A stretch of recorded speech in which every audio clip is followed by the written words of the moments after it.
John Doerr, the legendary investor who bet successfully on Google and many other blue-chip startups, pumped $80 million into the business, predicting that it would be the fastest company ever to reach $1 billion and would become more important than the Internet. The inventor himself was described as a modern Thomas Edison. He already had a track record of remarkable breakthroughs. His portable dialysis machine had been named the medical product of the year. His portable drug infusion pump reduced the time that patients were stuck in hospitals. And his vascular stent is connected to Vice President Dick Cheney's heart. He had accumulated hundreds of patents and received America's highest honor for invention, the National Medal of Technology and Innovation, from President Bill Clinton. The inventor projected that within a year, sales of his newest product would reach 10,000 units a week. But 6 years later, they had sold only about 30,000 units in total. After more than a decade, the company still hadn't become profitable.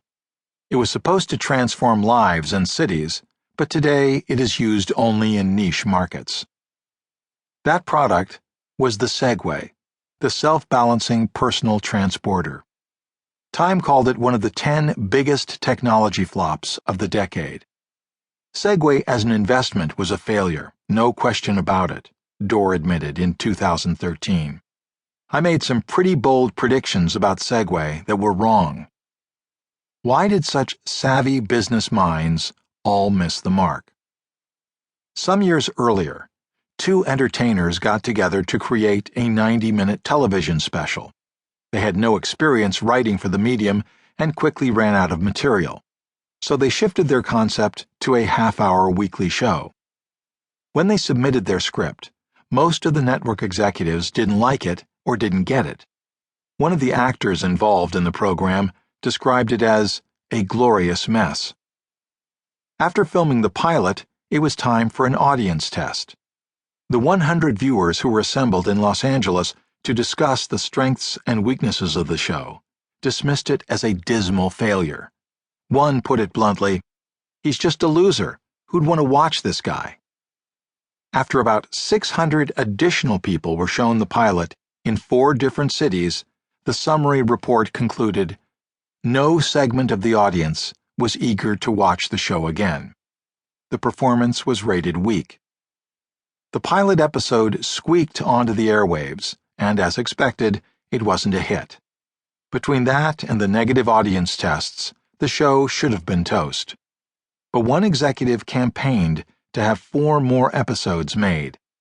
They didn't go live until nearly a year after the pilot, and again, they failed to gain a devoted following. With the clock winding down, the network ordered half a season as replacement for a canceled show. But by then, one of the writers was ready to walk away. He didn't have any more ideas. It's a good thing he changed his mind. Over the next decade, the show dominated the Nielsen ratings and brought in over $1 billion in revenues. It became the most popular TV series in America, and TV Guide named it the greatest program of all time. If you've ever complained about a close talker, accused a partygoer of double-dipping a chip, uttered the disclaimer, "Not that there's anything wrong with that," or rejected someone by saying, "No soup for you," you're using phrases coined on the show.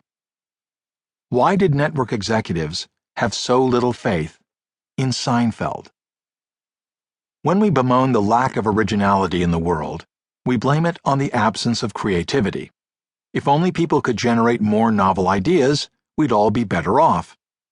But in reality, the biggest barrier to originality is not idea generation, it's idea selection.